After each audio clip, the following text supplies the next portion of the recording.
Good afternoon or morning, depending on where you're joining from. We're really glad to see everyone on the call today. Welcome to today's webinar about using social media to enhance your web presence. My name is Amy Page, and I'm with the State Capacity Building Center.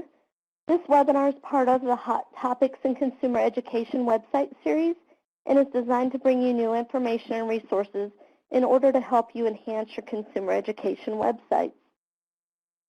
The current webinar series runs through next month and highlights topics that are a mix of best practices and required elements of consumer education websites. Our goal is to give you ways in which you can enhance how families, child care providers, as well as other stakeholders experience your website. We'll put the link to the webinar series in the chat box so that you can access it. This link will also take you to our resource page where you can access new resources on how to enhance your consumer education website. Throughout today's webinar, we'd like for you to use the chat feature to type in any questions you have. Thanks to everyone for typing in where you're from. It looks like we have great representation from all over the country. We'll remind you throughout the webinar to also include any questions that you have in the chat box. We may not be able to address all of the questions during today's call, and so we will take those questions, sort through them, then on next Thursday, November 21st, from 2 to 2:30 Eastern Time, we'll answer as many questions as we can in an Ask Me Anything webinar. If you happen to think of a question after today's webinar, not to worry, you'll be able to email those to us, and we'll have an email address for you at the end of the webinar today, as well as in a follow-up email in order to do that. Now I'd like to take a moment to introduce our presenters today. We're really pleased to have Alice Murray and Josh DeLong, who are colleagues from ICF Next, with us today to share information about social media. Listed here on your screen are the objectives for our session today. We will be sharing information about implementing effective strategies for using social media.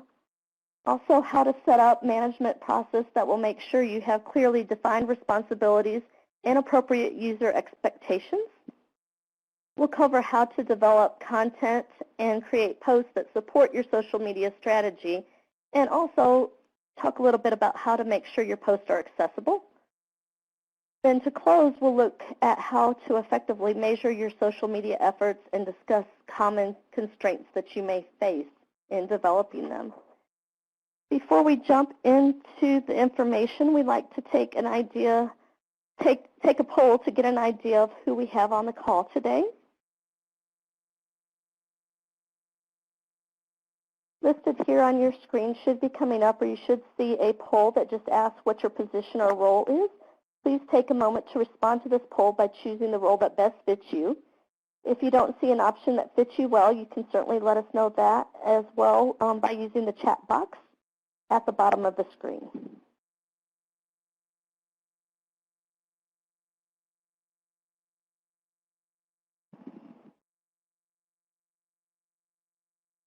Give everyone just another moment to make their selections. It looks like a good majority of you all are from state government, and then we have some additional training and technical assistance folks. Great to see someone from the state communications staff. Wonderful, thanks so much for taking the time to do that. That helps us to know kind of who all we have on the call today. We appreciate it.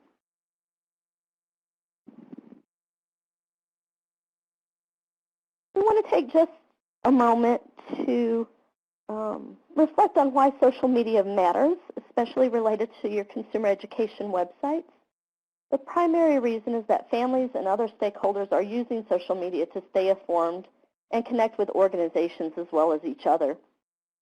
It's really important to note that if done thoughtfully and strategically, states and territories can really leverage social media to strengthen your consumer education activities by not only driving traffic to your consumer education websites, but also by adding new, more dynamic dimensions to your family and stakeholder engagement efforts.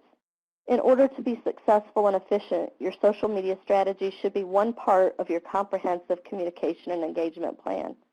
With that, it's my pleasure to turn it over to Josh to share information about developing a social media strategy. Josh? Yeah, great. Thanks, Amy.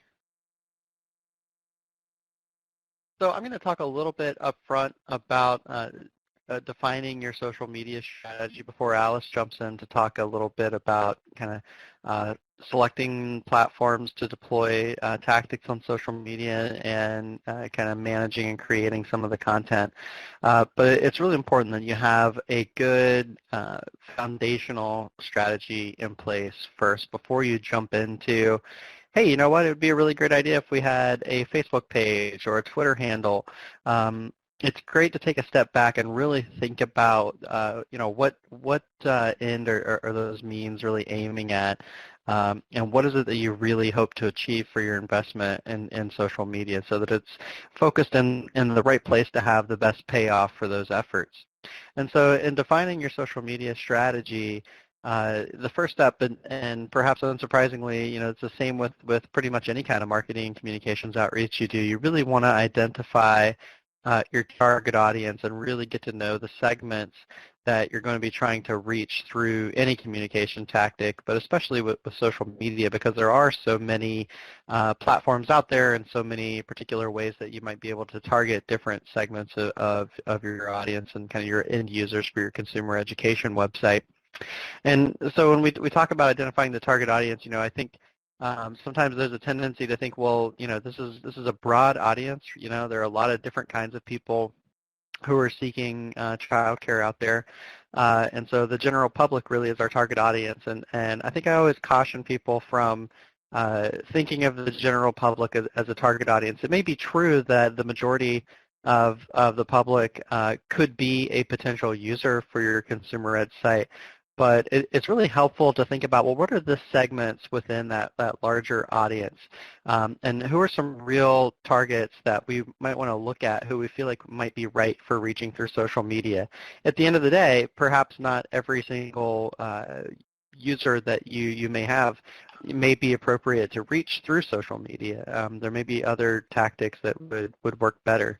And so it's really important to think about the target audience and who exactly you're looking for. So it may be, for example, millennials or Gen Z parents of children. It may be people with certain socioeconomic backgrounds, and so thinking through that can help you move into that next step of defining your strategy, which is really to set your goals and to think about, well, what is it we really want to help that audience do, and where's the happy medium between helping them achieve get a question answered or complete a task that they've come to do in a way that's also beneficial for our organization in meeting our goals and what we're measured on to deliver those resources to them. And so it's kind of a great 1-2 punch of identifying the right audience segments, setting goals based on what you want to achieve within those audiences, and then you can finally move in to select the right social media platforms for reaching them. And so, I think there may be a tendency, right, to look at, well, what are some of the biggest platforms? Where are we going to get the most bang for our buck? We're going to be able to get really broad reach on Facebook or Twitter.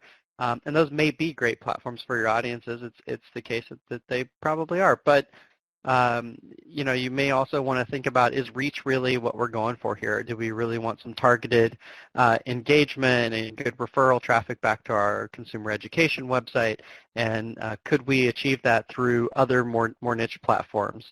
So, thinking about, if you're trying to reach a younger audience of parents, perhaps who are seeking childcare, might that be on more niche platforms like TikTok or Amino, or some of the things that maybe don't have as broad popularity out in the more general public as things like Facebook and Twitter.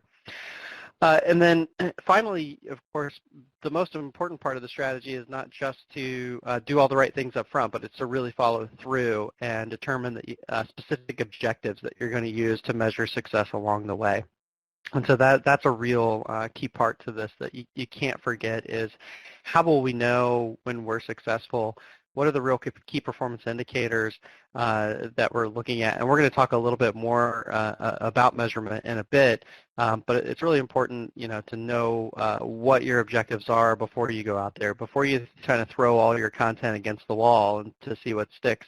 If that content is targeted around specific calls to action, specific resources that you want to promote or things that you want to get people to do, it's a lot easier and more efficient to then be able to develop and measure that content against those objectives.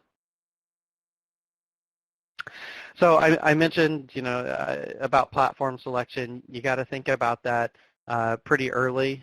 You want to think about, the target audience as we discussed and what exactly they're using that platform for. Are they there to watch videos? Are they there to get kind of word of mouth research? And how do the features of that platform translate into some of the objectives that we just talked about on the previous slide? So for example, if you're really looking to kind of amplify your voice as an organization, and you think about how different platforms support that and get people perhaps linking from social media back into your website, if you take a platform like Facebook or Twitter, people can share your posts.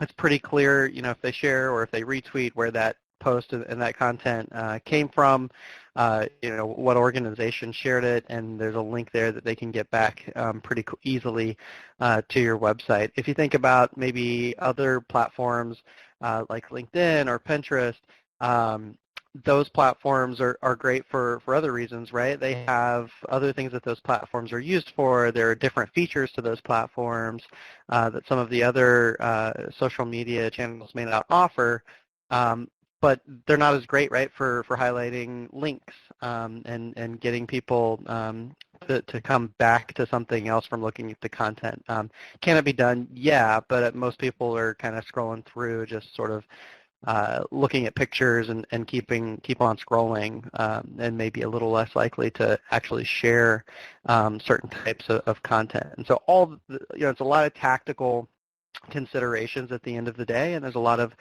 potential details there, but it's really important to think about, kind of the net of it is, does this platform have the features and is what people are here to use it for, do those things align with the objectives that we've defined in our strategy?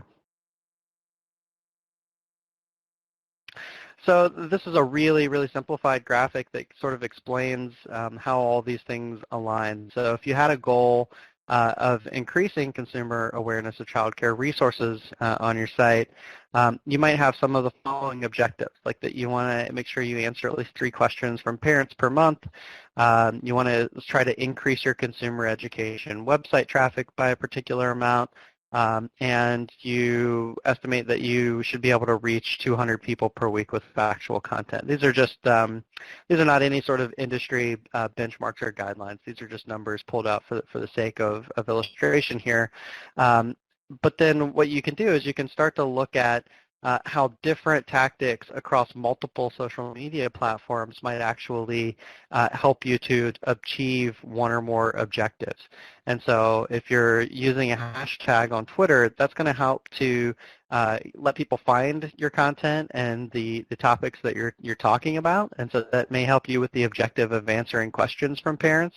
But it's also going to increase your reach, because people are going to see that hashtag, get curious, start looking at posts with that hashtag on them.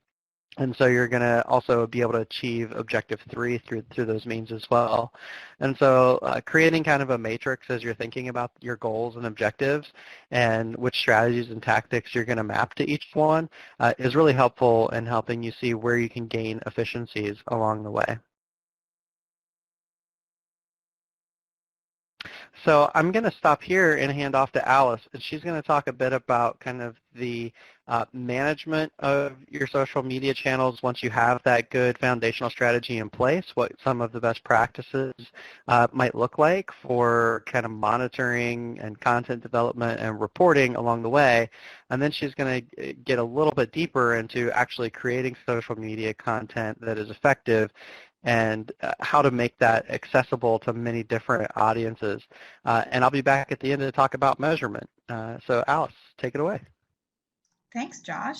Yeah, great overview of the strategy and how you want to start thinking about things before you dive into the tactical, but hopefully this next piece can help you think through, okay, where do I start? Once I have that strategy and have these ideas in mind about where I want to be and what my goals are from being on social media, what do we start doing on the implementation side? So the first thing to think about is clearly defining responsibilities among your team. And we'll talk at the end about what you can do if you don't have a big team to work with and you're trying to have a small presence with just a few people in your office. But here's some good questions to think about or to ask yourself at the beginning when you're figuring out how your processes will work. So the first piece for social media would be the content. You have to have posts that will actively go out over the platforms that you choose based on the criteria Josh just walked us through. So when you think about developing the content, sure, you might not need to have a copywriter or a graphic designer, but someone will need to develop that content. Who will be doing that? And then we think about, okay, we've created the content, but who can look over that content afterwards to sort of give it a quality assurance or check it off and give it a stamp of approval? So is there someone available for doing that? I think ideally it would be great if you could have that be someone else who has not developed the content themselves, just to help you get a gut check. You're looking for things like typos, but you're also looking for things like how will the audience perceive this message? It's always good to have second eyes. But worst case scenario, at least recognizing that these are two separate jobs to do on two separate days, something like that. Third, we think about actually getting that post live. So we have content, someone else has looked it over, we think it looks good to go. Who's actually going to post that message? And whether that means they're logging onto Facebook to post it or that they're scheduling some content in advance for your team, that's someone's job along the way, and it's good to think about where that fits into your daily tasks or fits into your team structure. So here's a few things to think about for the content development piece. Next, we can think about what happens when we do have content and it's ready to go live. How are we going to monitor how that content is being received by our audience on our platforms? And I think it's good to think about these things ahead of time so you can take a step back and realize you might need some policies. And I'll talk a little bit more in depth about that later on. But it's good to think about who's responsible for making those policies. How often do you want someone to be checking your social media accounts? What types of conversations do you want to allow? Do you not want to allow? And how do you respond to your users? You can also think about community building. So are you going to engage with your audience? How are you going to engage with your audience? What's the tone you want to have when you do engage with your audience? All of these things are good questions to ask yourself and also good things to assign to people. Who is the person who's responding? Do they know how to respond? Do they know who they can ask questions to if something pops up along the way?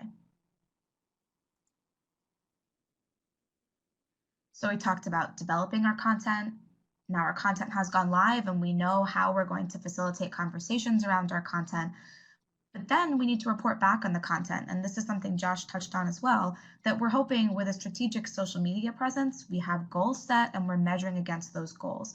But how do we know when to pull metrics and who's pulling metrics and what we're really looking for? So I think it's good to take some time before you implement your strategy to think about report generation. What's the schedule for reports? Who should be reviewing the reports? And then ideally, you want to have some recommendations coming out of those reports. We don't want to pull numbers just to have numbers. We want to pull numbers to know how we can improve. So who will think of those recommendations, provide those recommendations, and then who will be able to put those things into action as you move forward with your social media strategy over time? So these are three broad categories of responsibilities to think about and define as you set up your social media presence so that everyone's prepared to make it a strategic initiative that has a return for you.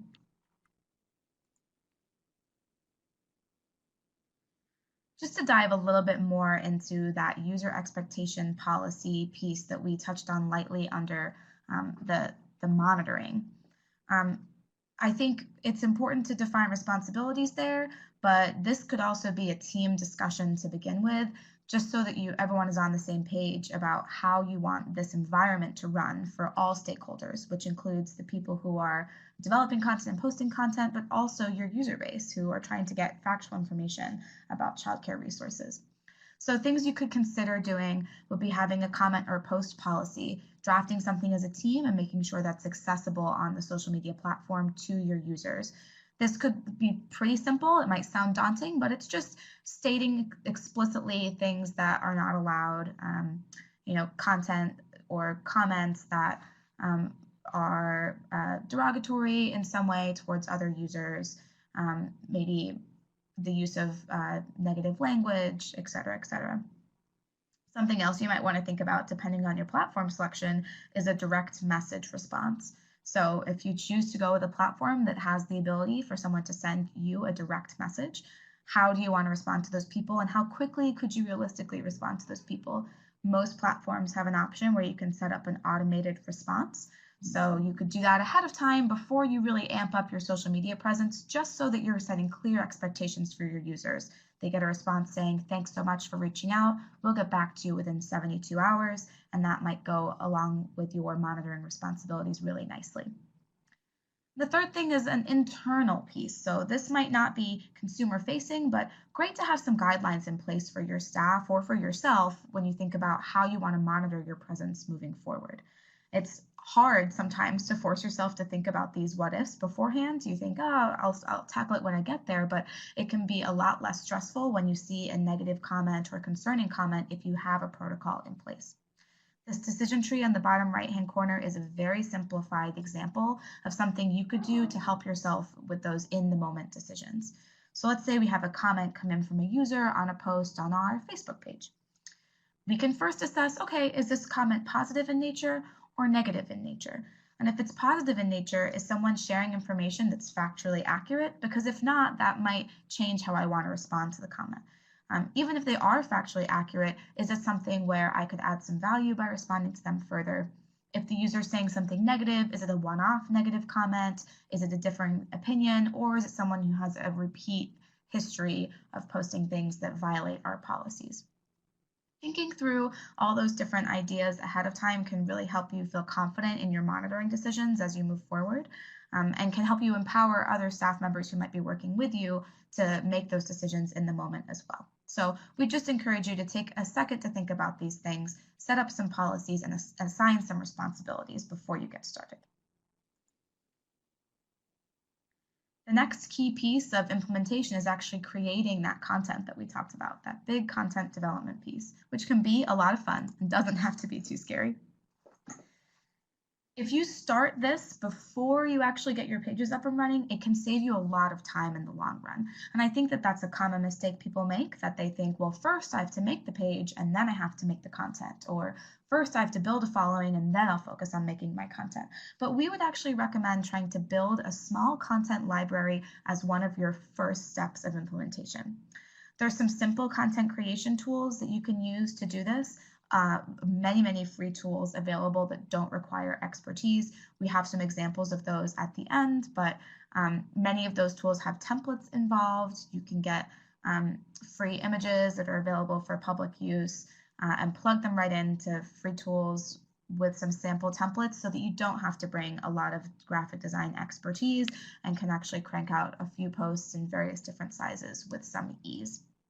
You should also think about in your content library, how do I make posts that I could use more than once? Not every post that you publish has to be brand new original content. You might be able to make a post that you could use across multiple platforms, but you also might be able to create a post that you could use more than once on the same platform.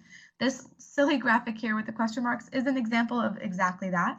Maybe you want to post this image every time you have a did you know fun fact piece of content, and you want to do that about once a week. And you can think through how often you find it appropriate for your audience to be using imagery, but don't be scared to sometimes fall back to some consistent imagery in an evergreen library of content.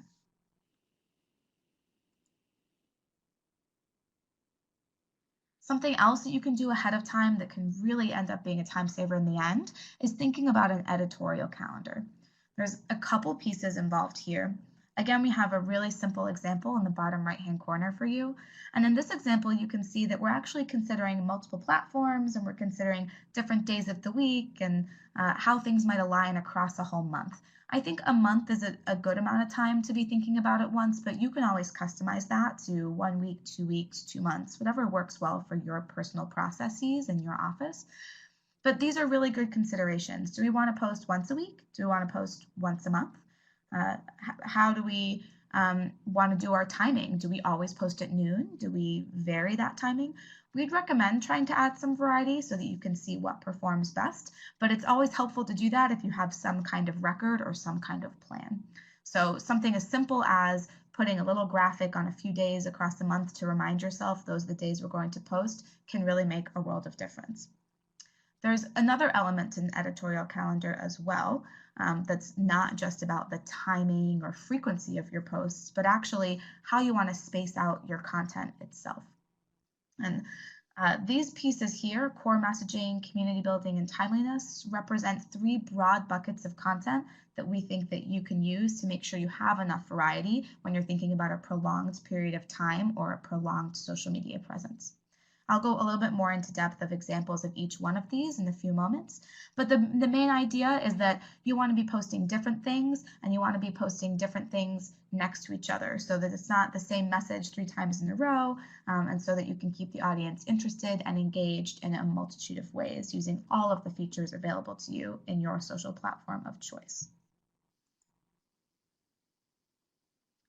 This is sort of in response to a common social media theory called the rule of thirds, which says that you want to be engaging with your audience, you want to be promoting something to your audience, and you also want to be sharing things with your audience. So let's make that a little bit more concrete.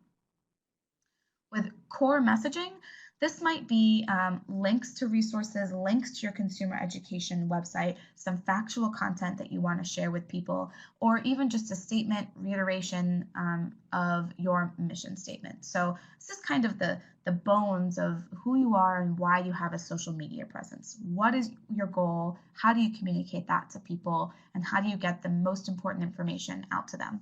You definitely want to have this in your social media presence. This is, as I said, sort of the reason that you have that presence, but we don't want people to get lost in thinking this is all they should post, because there's a lot of elements to social media as a communication strategy that can help elevate these posts as well. So here's one type, which, as I said, might involve links and facts. Another type of content you can think about is community building content. So maybe you want to be trying to start a conversation with some of your users. This could involve asking questions of your users, either to have them respond in the comments or, as in this sample post here, using a poll feature within a platform. You could also consider featuring user content, maybe sharing a question they've asked you to ask other people to weigh in on, sharing a picture that they've given you permission to repost, etc. And these posts can really keep people engaged and remind them that they can be interacting with real people online and having high quality interactions, and that in turn ends up elevating things like links to your website. The third piece of content that we'd like to suggest you consider would be content that's sort of time dependent. And the most common way to think about this is observance days. So Happy New Year, Happy Valentine's Day, Happy Week of the Young Child. You can choose obscure observances or really generic observances depending on your audience or your target group. You can also think about having an element of seasonality to some of your content. Maybe in the winter months, if you live somewhere where it gets really cold, you want to be sharing some content about how to keep your children bundled up and safe in the cold weather. And you can also think about trends in your timeliness content. Is something making the news around you that would be interesting to incorporate into some of your content development? Have you noticed that there's an internet trend in terms of a format of content or a type of image that people are sharing that you could capitalize on in the moment? This is a third type of content that can really help keep things relevant for your audience, keep them engaged and coming back to your account.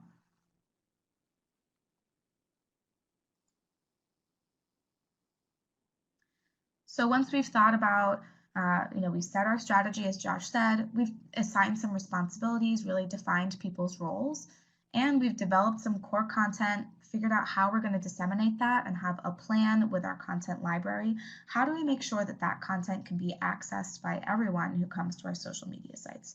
And accessibility on social media is important not just because it's federally mandated, but also because you want to reach your full audience and not accidentally segment some of those people. We have a couple of methods for achieving accessibility on social media. As I'm sure you're aware, social media is a really rapidly changing environment. So you'll find that the tools that are accessible to you, the features that are available on various platforms changes quite frequently, which is why we have some formal ways, features that are currently in existence, as well as some workarounds that are really great to keep in the back of your mind if you're ever unsure of how to navigate a platform. We'll start talking about those formal ways to make your social media content accessible. So alternative text, often called alt text, is just a body of text that is attached to an image so that screen readers will pick up on it and read that out loud to users who might not be able to read their screen themselves. This text is usually not something that you can see on the post as you scroll through a social media platform. It's something that's encoded into the backend. And although it sounds kind of complicated, many platforms have ways for you to incorporate alt text as you create your post. In Instagram, for example, this involves clicking into advanced settings. And on Twitter, there's a toggle you have to choose. You can always Google the latest updates from different platforms and how they allow you to put alt text into your posts. So that's an option, especially if you're posting on Facebook, Twitter, Instagram themselves. You can consider writing a couple of sentences to describe the image that you're posting and putting them in through your posting process. If you decide that you'd prefer to use a third-party tool to do that, maybe you want to schedule your content in advance. So you don't want to log on to Twitter at 10 o'clock on a Tuesday when you have on your editorial calendar that you'll be tweeting. There are some third-party tools that will let you add alt text to your images as you schedule them in advance. TweetDeck is an example. They are owned by Twitter, but it is a separate website login. And there you can schedule a tweet to go out next week, and you can make sure that alt text will be attached to that tweet when it does go out. Hootsuite also has a free trial option and an ongoing free option, and does allow you to add alt text for some platforms as well. As I mentioned before, the landscape is changing quite quickly, and especially with third-party tools, it's pretty dependent on how they communicate with the social media platforms. And that can change over time. So I would recommend looking into the tools, and if you are talking to someone about a tool, asking the question of what features they have for accessibility. These are just a couple of examples of many tools that have many different formats.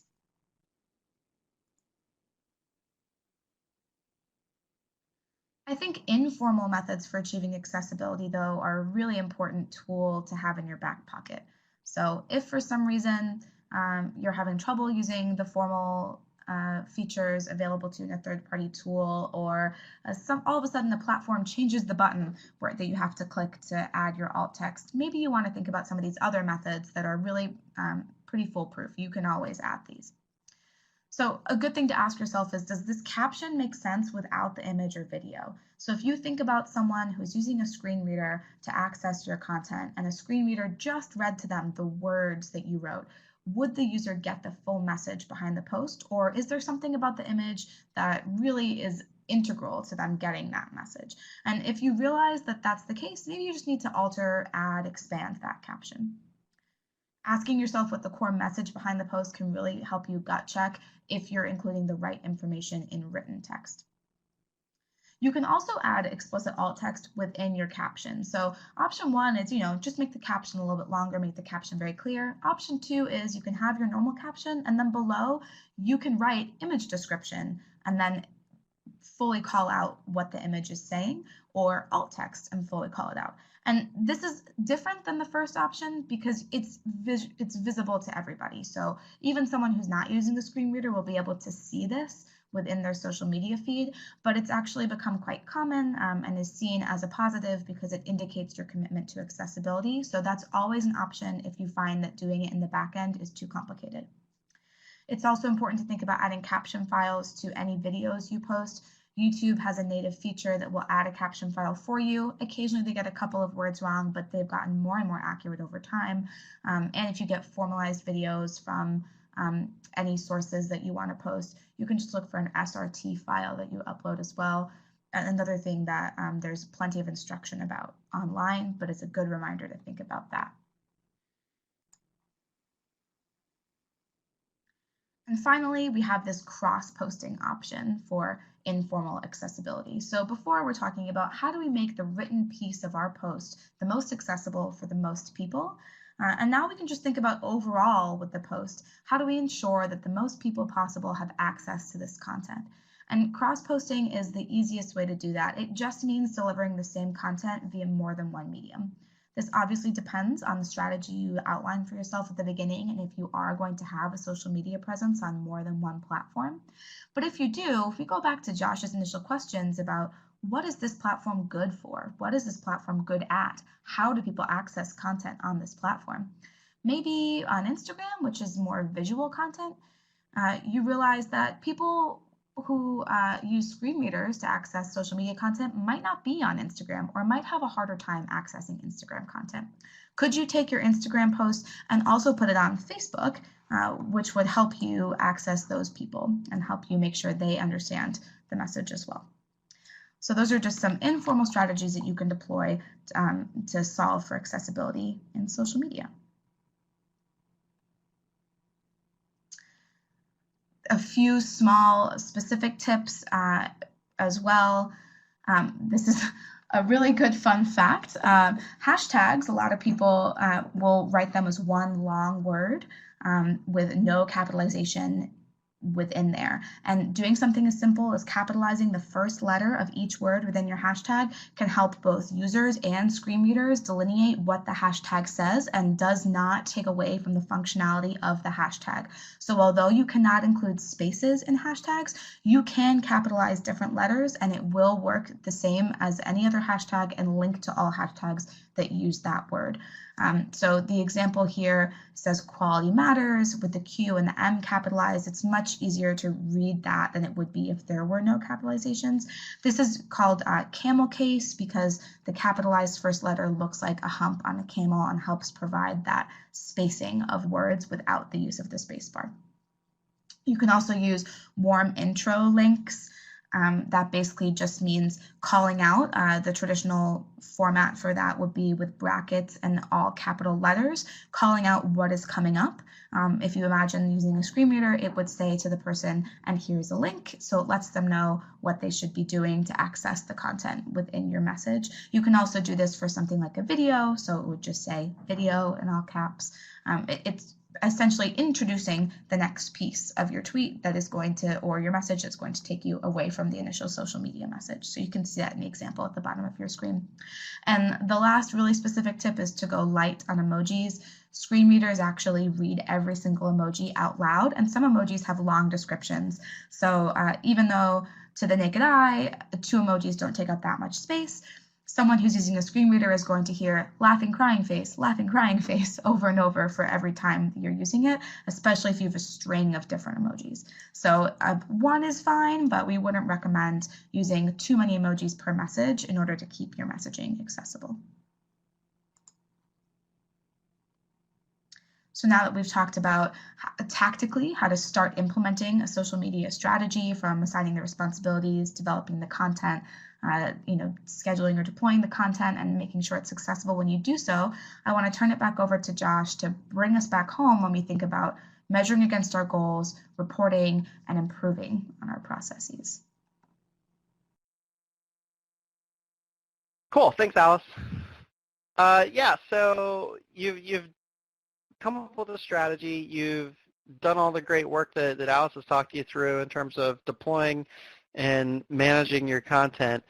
But then how do you know whether or not it's actually being successful against the goals that you define? So measurements are a really important piece. So you can to put it quite simply, do more of what's working and less of what's not over time, and continuously improve in order to get the most bang for your buck from the time and effort that you put behind social media. So this is definitely an oversimplification here, but really there are two big things to think about in terms of measurement. You really want to integrate, and especially as we're talking about the consumer education websites as our context here, you really want to integrate your social media analytics reporting with that from your website, whether you're using Google or Adobe or some other kind of analytics platform. And a big reason behind that is because, as you can see stated here, about a quarter of referral traffic from websites tends to come from social media for those who are active and promoting their website on social. And so it's important to look at your both on-platform analytics, that being the analytics provided to you by, say, Facebook or Twitter or one of the other social media platforms. Those on-platform analytics are going to tell you about reach and engagement that's happening in terms of interactions with the actual content you're posting on those channels, but that's not going to tell you, well, what happens once someone clicks a link that I've shared on social media. And so that's a big important piece of thinking about this in the context with your consumer ed website analytics and being able to look at how much traffic to our website really is being referred by social media, which channels are being most successful. You could even use tracking URLs when you share links on social media to see which specific posts are driving the most traffic to your website. And so there's a lot of potential here to really think about how do you use social media as a driver to get more people engaged with the resources and provider searches and things that you have on your consumer ed website. Likewise, you can also drive people from your website to your social media channels if you're doing a lot of active moderation there and going in and interacting and engaging with users, answering questions, those sorts of things. The website can also be a good way to get people out to those perhaps more frequently updated channels that you have on social media. And so I think it's less common that you're going to drive a ton of traffic to your social media platforms via the website, but still an important part of the cycle to keep in mind. So I think, too, an important part of the measurement aspect is to move beyond reporting. So what do I mean by that? What I'm really talking about is don't just generate a report every month that has a bunch of numbers and data tables in it, right? That data is actually really, really useful.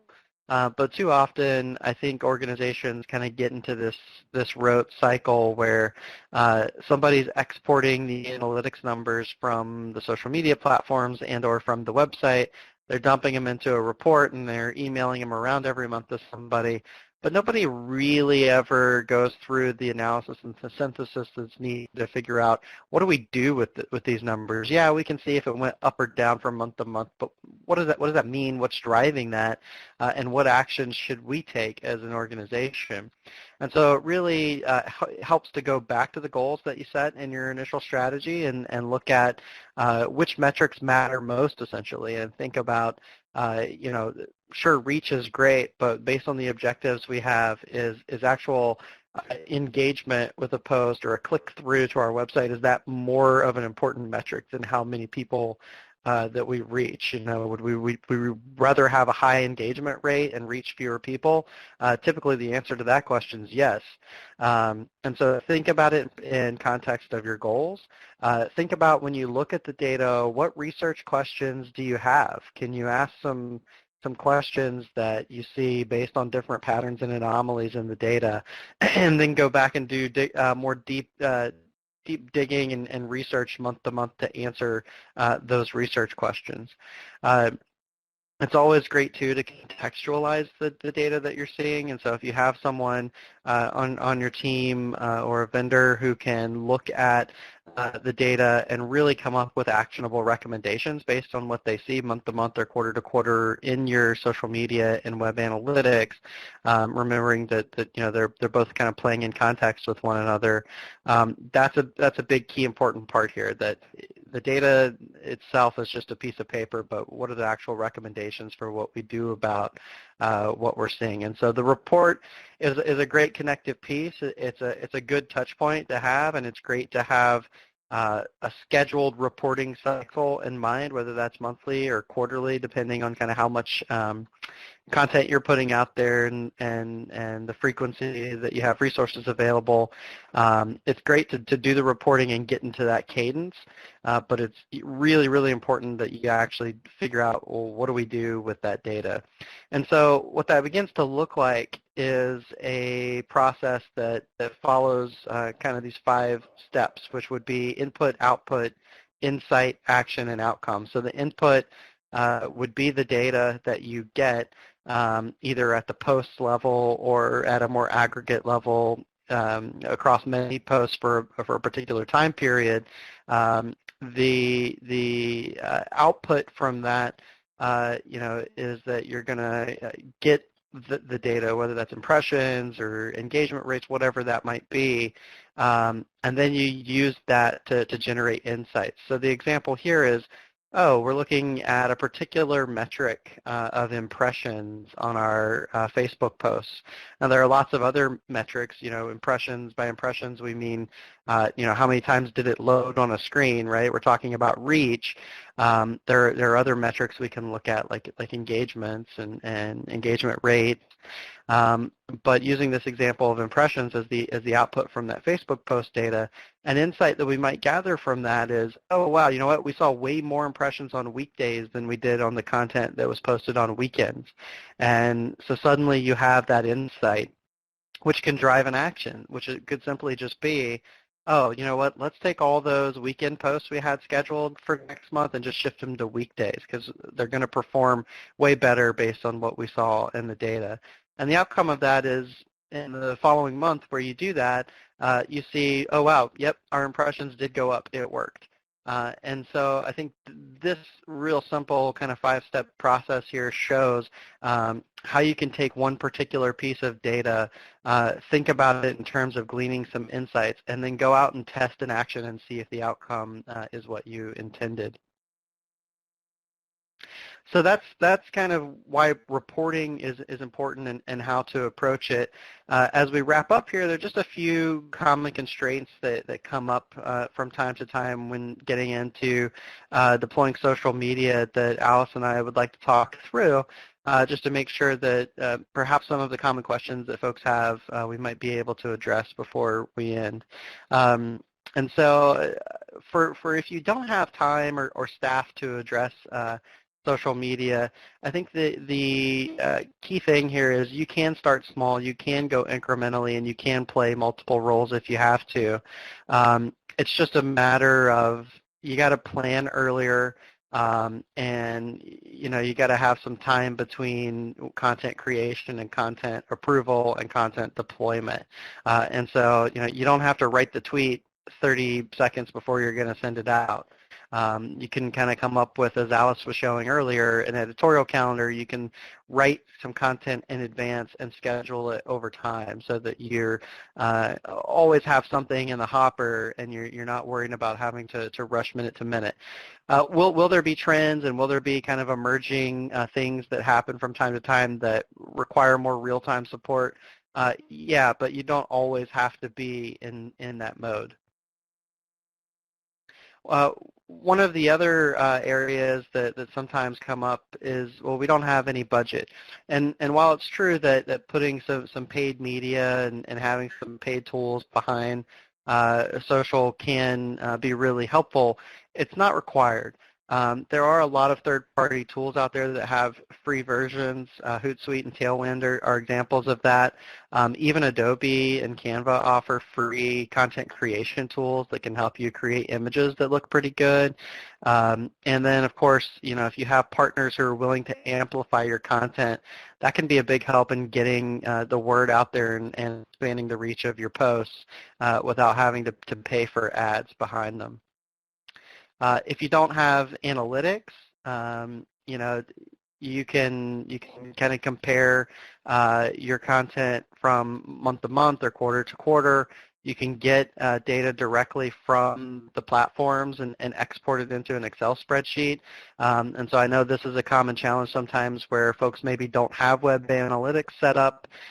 You may not have access to some of those numbers, but there's a lot that you can do within the platforms themselves to look into some of the analytics pieces and track things using bit.ly links or other link shorteners over time. And I think the consumer education playbook on social media that SCBC has is also going to be a great resource for learning how to do some of those things as well. And then, of course, states always have specific constraints. All organizations do, especially those at the local, state, and federal level. And so this is, again, where partners can come into play in a big way. They can help you really amplify the message, especially if you can give them kind of a heads up in advance, just like you would scheduling content on your own channels. If you can arm them with content and make it really easy on them to share, or just let them know that you're going to be posting things you'd like them to amplify, depending on what different constraints you have about being able to moderate and respond to people. There's all kinds of things that pop up like this, and at the end of the day, you just have to find the workarounds that work best for you. But partners is a big way to help do some of that. Often we see that some organizations aren't too keen on spinning off yet another social media account. There's a lot of reasons why that's a good strategy sometimes to have a more unified approach. There are pros and cons for sure. But if the social media platforms are connected to a larger departmental or state account, you can coordinate with whoever owns that to create a joint schedule for content sharing. So going back to the editorial calendar idea, working with them to find out, hey, can I give you X number of posts per month about the consumer education website and some of the resources we have on there to be able to move forward with some of that content, getting out and reaching the right eyeballs. And so finally, leveraging social media in terms of stakeholder resources. This piece as well, you can look into consumer education websites, publicizing those, and then cross-post information and announcements as well. So cross-posting is another option to look into here. If there's information that's updated frequently on the website, that would also be helpful to repurpose on social media channels. That's another way to save some time and effort and perhaps reach two different kinds of audiences when you're doing that. I'll stop there and ask Alice if there were any other thoughts on constraints or other ideas that you wanted to share before we turn it back over to Amy.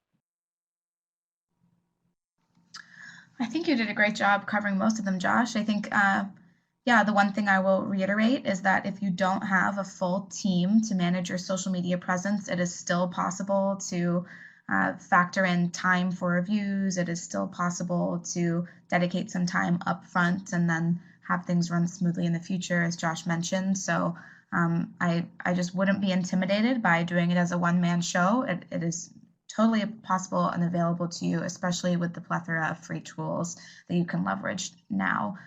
So many social media and digital communications tools operate under a freemium model where there is a free version, and most of those accounts, the paid versions only apply when you're trying to manage, 6 different accounts with 50 plus posts on each account per week or something like that. So especially if you want to have a small presence, very, very possible to do things in a low budget, low or small staff kind of way.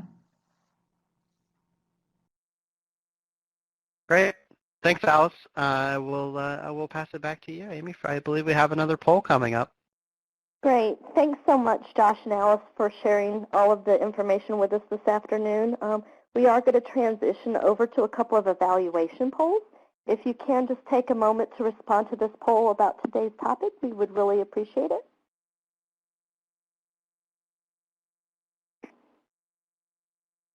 Just a couple more moments on this particular poll for everybody to select an option.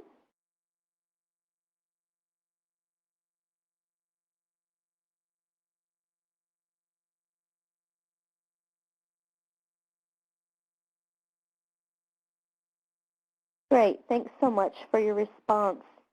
And then our next poll also asks about whether or not you're likely to use the strategies that we talked about for your future work with your consumer education website.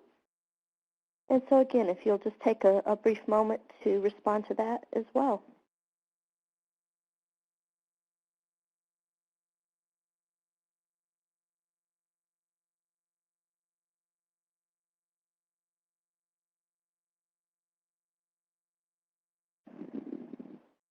Great, thank you. Okay. As we close out this afternoon, we just want to go ahead and let you know about a couple of upcoming, due to the Thanksgiving holiday, the Ask Me Anything webinar that we normally would have 2 weeks after the webinar will be moved up to next Thursday, November the 21st.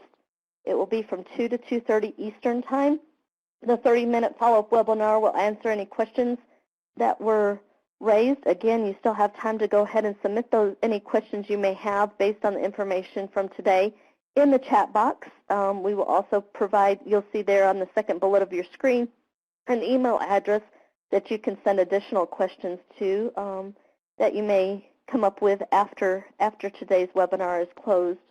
But we will do our best during that 30-minute segment to answer questions that you have, as well as just have follow-up from the topics of today's webinar. So we hope that you are able to join us. You're not required to register for that webinar, but we will certainly welcome all of you to join us next Thursday from 2 to 2:30. And then in looking ahead to the consumer education webinar for the month of December, it is going to be based on branding your consumer education. It will address the importance of branding and why it's important to consider in your consumer education websites. We will focus on key aspects of branding and how it can improve the overall look as well as the user experience of your consumer education websites. That will be held on December 12th from 2 to 3 p.m. and then the Ask Me Anything segment for that webinar will also be the following week due to the holidays. So the registration link is available there at the bottom of the screen. It is also available on the Consumer Education Webinar Series webpage. Finally, the last poll that we would like to switch over to, just ask if there are any additional webinar topics that are of interest to you. As I mentioned early on, the December session on branding will close out the current webinar series, but we are currently underway in development for additional consumer education webinars after the first of the year. So we'd love to hear any feedback that you have on what other topics might be of interest. Feel free to just type those into the chat box there on the screen. We would appreciate the feedback.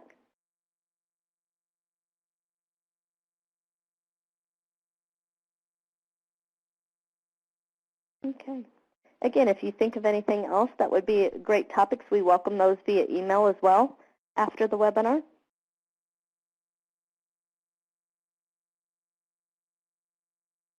The information, these are links to where the consumer education resources are housed on the Early Childhood Technical Assistance website. And then this is also information on the Consumer Education Webinar Series.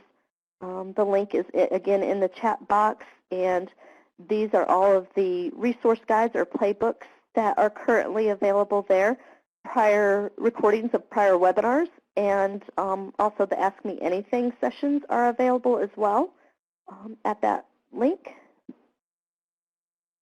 And Josh mentioned, and we noted in the chat earlier as well, that a resource guide related to social media strategies will be posted soon. That is set to be posted by mid-December. So please watch for that information as well.